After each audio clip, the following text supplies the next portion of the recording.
Hello everyone, it's Tuesday, but it's only 10 o'clock. We've changed our usual 2 p.m. time this week only, but we will be back at 2 next week. If you're watching live on Facebook, remember to hit the thumb button. If you're checking this out on YouTube, then make sure you like the video. And if you haven't, then click subscribe and ding that bell to make sure you never miss another Fools for Christ or anything else that Dawley Baptist or the Central Telford churches are putting out there as well. What I usually do is I tell you that if you're watching live, make sure you comment and ask questions as we go, because it's always great to have that interaction together with the guests that we've got on. But today, I'm going to ask you not to comment. If you want to make comments afterwards, and if you're watching on YouTube as well, then yeah, please do, because comments are encouraged that way. But if you're watching live today, I want us to hear a voice speak. And that means we need to listen. We need to be quiet. We need to sit, and we just need to hear that voice. What we normally do is I take us through the week in some humorous videos, normally involving like funny dogs and kids, because that's like the totality of my life right now. But today's a little bit different because we want to hear the voice that matters. I want that voice to be the only one that we hear today. And that voice is most definitely not going to be mine. Today, I want to welcome on a very dear friend of mine. I've been stretched and pulled in my thinking more by this guy than anyone else in the last 2 years. And it's not always been nice. And often it's left me quite uneasy. And today this conversation will be uncomfortable for lots of people watching. But it's by that uncomfort that we're forced to move. It's my absolute pleasure to welcome on today my great friend, Simon Jay. Simon, it's amazing to have you on. Hiya, Tom, and thanks for that introduction. I don't know really what I think about that. Well, we were chatting for over an hour yesterday, and I left the conversation feeling uneasy, feeling upset, feeling uncertain, feeling shaken. I'm sure it's just the reaction you want after people speak to you, mate, isn't it? But all those things in an extremely positive way. I mean, those things are in an extremely positive way.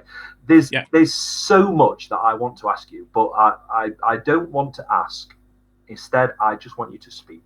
So you did some work for The Guardian following the riots in Tottenham back in 2011, didn't you? Could you speak to us a little bit about that, Simon, and what you were doing? Yeah, okay. So obviously, when the riots kicked off in Tottenham, a large group was that were involved in those riots was from the black community. And that spread. It spread to different cities, and it spread to Birmingham. So my work was after the riots, was to go and have one-to-one conversations with the young people that were involved in actual rioting, and to try to get a little bit of understanding. Now, I want to say this in the context of what the church's response was within this as well. So shortly after I did the work, and I might tell you a bit about some of the stuff that the young people said, I was at a fundraising event for quite a large Christian youth charity. I won't tell you their name because I think that would be unfair on them. But the person was standing up there, and he was talking about when he was interviewed on a radio show after the riots, and he said the host said to me, he said, "Why are young people in this country rioting?" And he speaks like that. And I said to him, when the young people in this country were rioting, he said, we had over 10,000 young people with us who were worshipping God. And he was making the point that these Christian young people that we have in the country were not rioters, they were worshippers. And that if more young people were to come to Jesus and come to have a faith in Jesus, then the riots would stop, and because they'd all be worshipping.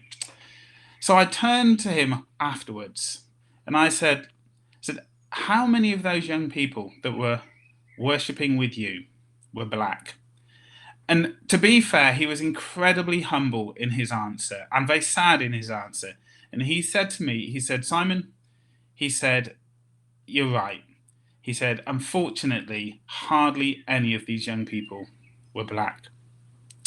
And it made me start to think then, we have some great initiatives within the Christian faith aimed at bringing young people into a space where they can explore who Jesus is. However, when I go to these places, most of them are full of white young people. Yet here we have a huge amount of our young black young people. And I don't see the church in those spaces at all. So there's something going on for me there. And that's what really got me sort of like involved in beginning to explore where is the church and where is Jesus in the lives of these black young people? And what is our response to the narrative that we're continually seeing on our streets of black young people getting involved in drugs, black young people involved in incidents of knife crime, the amount of black young people, and particularly, I have personal experience of both young people unfortunately getting killed and also going to prison. The disproportionate number of black young people that is happening, this is happening too. And how does the church understand what's going on there?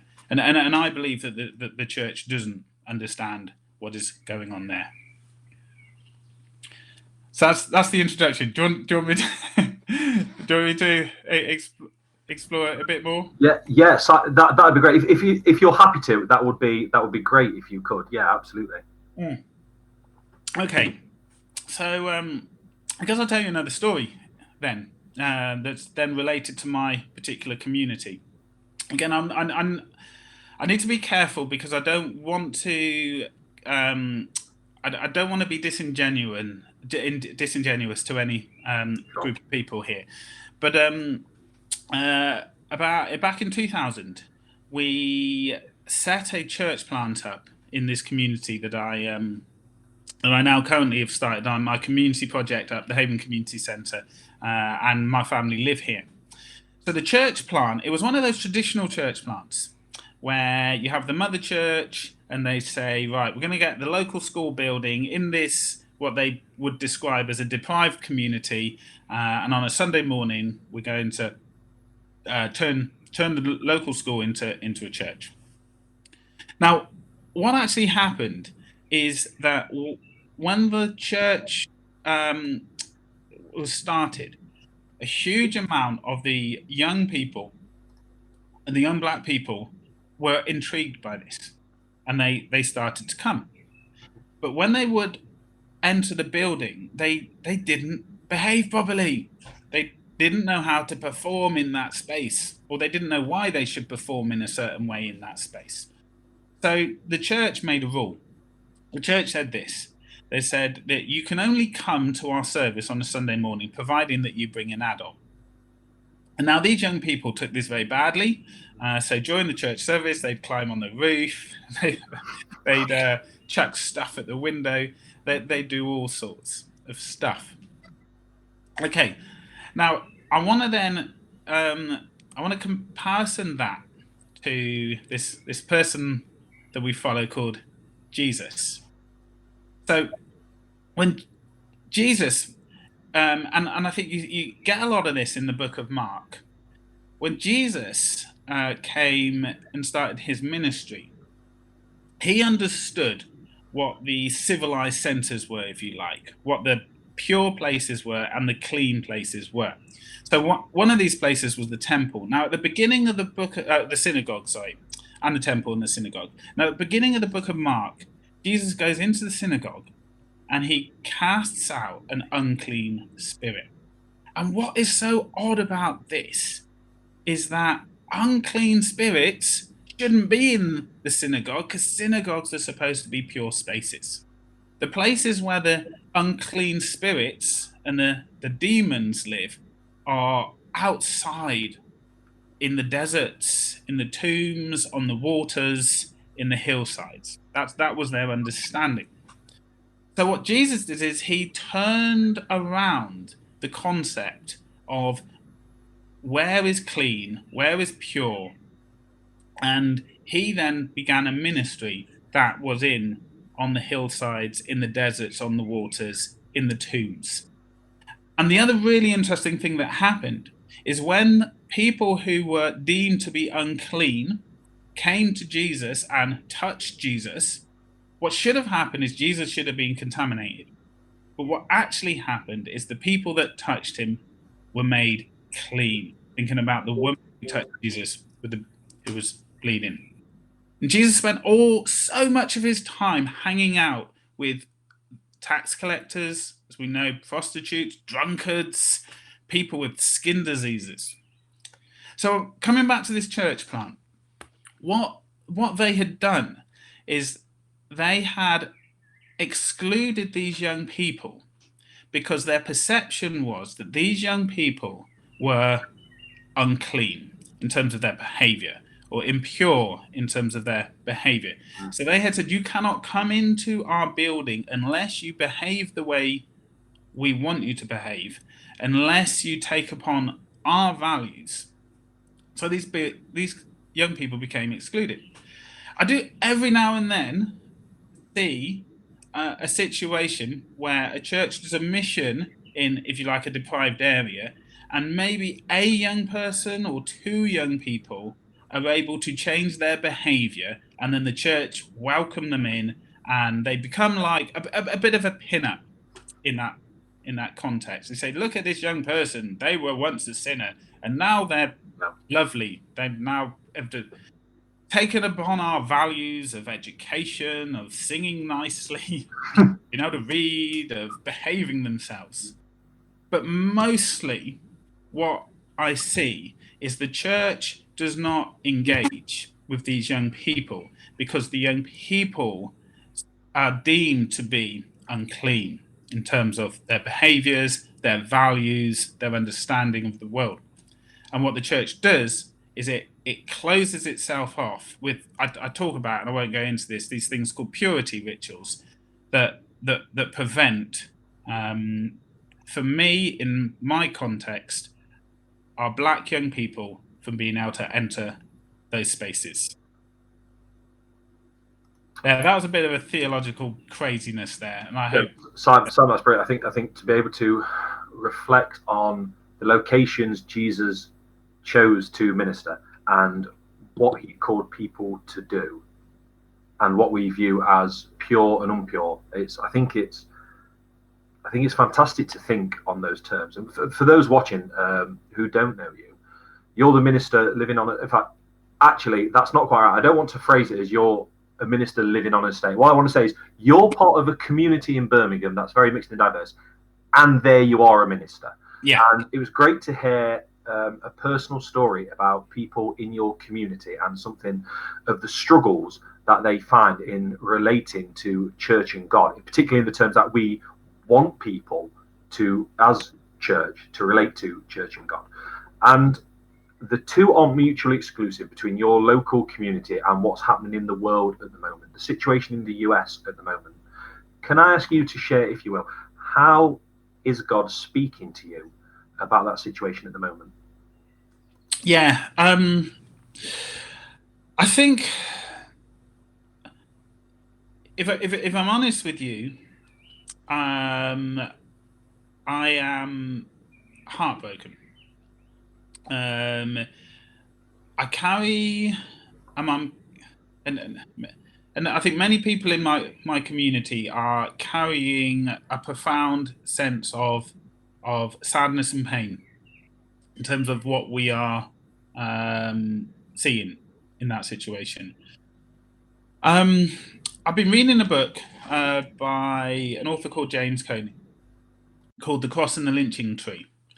And he talks, he's a black theologian, and he talks very strongly about a Jesus that inhabits the lynching and the execution and the murder of black young people without trial, whether that be what was a common practice at the end of the 1900s, the 19th, 20th century, where black people would be taken out and lynched publicly without trial, or whether that would be what we are seeing today, where again, black people are being shot for running in areas that they shouldn't be running in, or they are being killed on the streets by police officers, again without trial. Now, what James Cone says is that Jesus is there present within the cross, and that what the American system is doing is the American system in killing black people are crucifying Christ. So I've been thinking about that, and to tell you the truth, I did watch 8 minutes of the death of that black man that got kneeled on. And as I watched him through the eyes of watching Jesus being crucified. And I found that very, very, very powerful. I'm very sad. Yeah. So that's something that I've been thinking about and reflecting on. Simon, it's a question which I put to you in our little chat yesterday, and I'd love you to speak into it now. As we're talking about the lynching, the deaths being the crucifixion of Christ, we know that the crucifixion of Christ isn't the end of the story. In many ways, it's the start of the trilogy of the middle of the story. In lots of ways, we know that the crucifixion is followed by a resurrection, and death is conquered. And then we know in the ascension that suffering and that death is then taken into the Godhead. And this question might catch you a little bit off guard, so I know you're not prepared for this at all, and I apologise for that. But where do you see the resurrection and the ascension following on from this style of crucifixion? So, for me, there is, even in these tragic images that we see, and even in the sense of abandonment that many, many of my young people feel by the state and the church and society, for me, that there is a hope. Exactly what you said, Tom, because it didn't stop at the crucifixion. That when Jesus was crucified, he rose again. And in that rising again, he overcame the powers of death. Now, there is an eschatological hope that all of our black people that are living under constant systematic racism have. And that is that one day Jesus is going to put things right. Blessed are those who mourn, for they will be comforted. There is going to be a day where that police officer is going to have to stand in front of that black person that he killed, and that police officer is going to have to give an account to himself. And I believe that the message that we have in the cross and the resurrection is that Jesus will reconcile all things back to himself. So the tragedy that we are seeing, it doesn't end here. Those people that were lynched, early on in the 1900s, end of the 1800s, it doesn't end there. They have not been forgotten. They will not stay silent, but there will come a day when they themselves and their experiences and their story will be resurrected, and reconciliation and hope will come out of that. The message of hope which permeates every single circumstance that we're faced with. Simon, what I normally do now is I thank you. I'd say thank you for giving us your time and coming on, which of course I'm going to do. Thank you so much for that. it's been great to hear a voice which perhaps many of us, particularly I know personally from me, aren't often able to hear. I'm not often in the situations where I can hear that voice loud and clearly. And then what I normally do is I'd ask what we could pray for you, and then I pray. But I don't want to do that. I want you to tell us what we can pray for personally. But then I'd really like if you'd pray, if that's okay, rather than me doing the prayer. Is that okay? Yeah. Can I just finish off? I know it's been some big concepts in a very short time. I do want to just talk very briefly about some practical stuff. Yeah, brilliant. Yeah, that'd be churches. Fantastic, Simon. Thank you. If that's okay.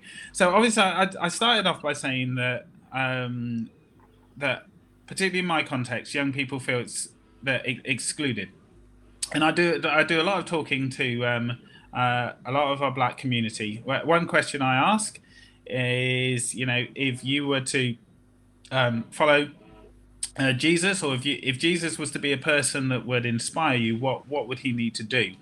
And the answer I get back are, on many of the occasions, he would need to be Black. And what I'm hearing is that we have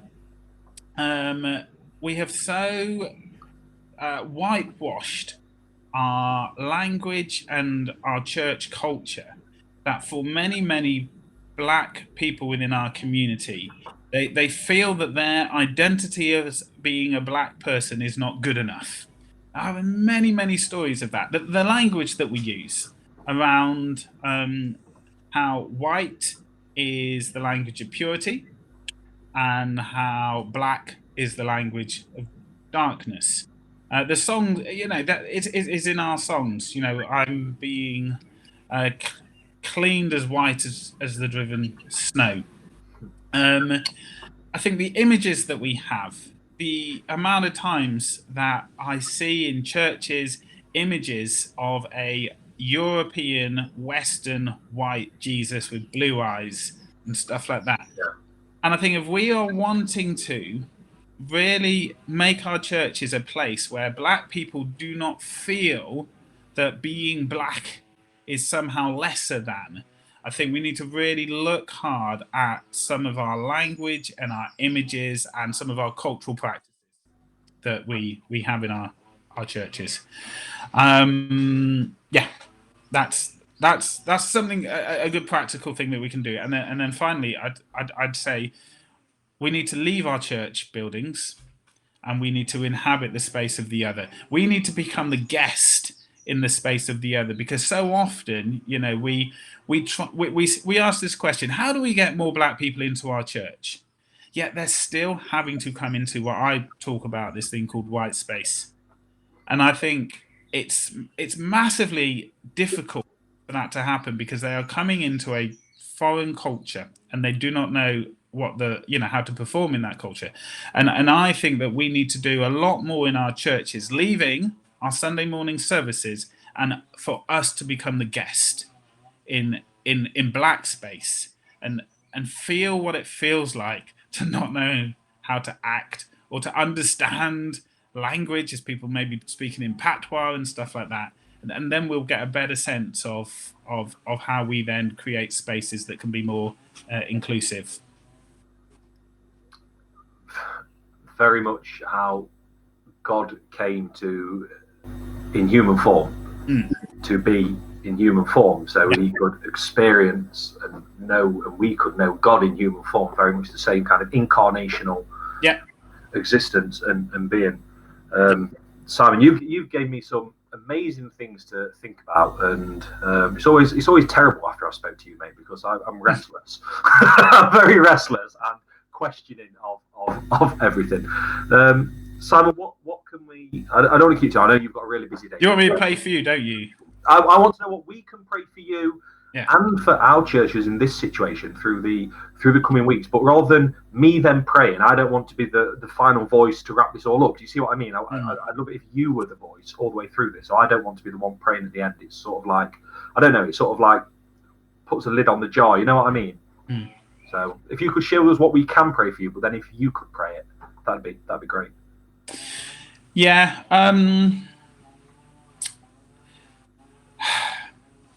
I think that I think it's about listening. I think that there is a voice from the Black community that is trying to speak. And I think that the church needs to be attentive to the voice. There is another voice that is out there that is coming through the media and other institutions that are distracting us. And that's the voice, if you turn on your telly, you're constantly seeing riots. I think about some of the stuff that I was doing with the Guardian newspaper. I'm reading the riots, and I think that there is a voice that is speaking. It's a white supremacy voice that, if we're not careful, the church will hook on and listen to that voice, and they will miss the voice of the Black person that is crying out, "Set my people free." And that would be my prayer, that the church hears the voice of the Black person and doesn't get distracted by a narrative that is getting chucked at us every single day. I think I was telling you yesterday that the majority of Black people are peacefully protesting and peacefully speaking out and peacefully writing this stuff down. That is what the Black people and Black communities are doing. Yet, what we see, because that's what justifies the perpetuation of this. I saw a tweet from a Christian, I think, yesterday saying, if Black people behave like animals, why are they surprised they are treated like animals? I know it's debates, but that Black people are not behaving like that. There is an element of violence that is going on, but the majority of Black people do not stand in that place. And I want that voice to be heard. What is it really saying? And then one other thing about the violence that again is interesting is that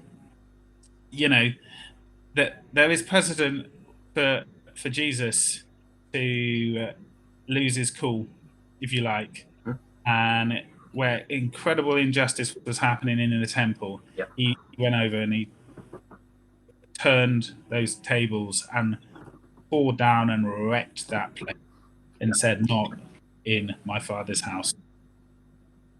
I saw a cartoon painting this morning, actually, as I was scrolling through Instagram. Of half of it was a burning police car on an American street, a caricature kind of thing. Then the other half of it was a turned over money table with Jesus walking away. That was powerful. But hear the voice, Don't start getting carried away with the do's and don'ts and rights and wrongs. There is a deeper voice, a voice of the crucified Christ that is going on here. Hear that voice. Simon, that's a great way to finish. Will you pray to wrap it up? I will pray. Heavenly Father, we long and hope and wait patiently for the day when you will restore all things to yourself. You talk about in the Bible these images where the lion lays down with the lamb, where we turn our swords back into plows. And Lord, for too long now, we have lived in a world where people of color, Black people, have been trodden down and oppressed. They have been scapegoated, and they have been kept from fulfilling their true potential. And Lord, I pray that your kingdom come, that your will be done. And Lord, I pray that your Spirit will work throughout this whole of the world in restoring relationships and equality and justice. Amen. Amen. Simon, I just want to thank you so much for your time today. It's been absolutely great to hear from you, and I really hope this gets people really engaging deeply in conversations in their locality as well. I just want to thank you so much for being on, mate, and we'll be praying for everything that's happening in your community as well. Brilliant. Thank you, Simon. Bless you, Tom. And you. So please tune in next week. We're coming a bit more local next week. I know I've been dragging you all over recently. We've been down in Gloucestershire, in South Africa, and all sorts of places. And now talk about the US Day. Next week, we'll be hearing something a little bit more local. David Sims is going to come.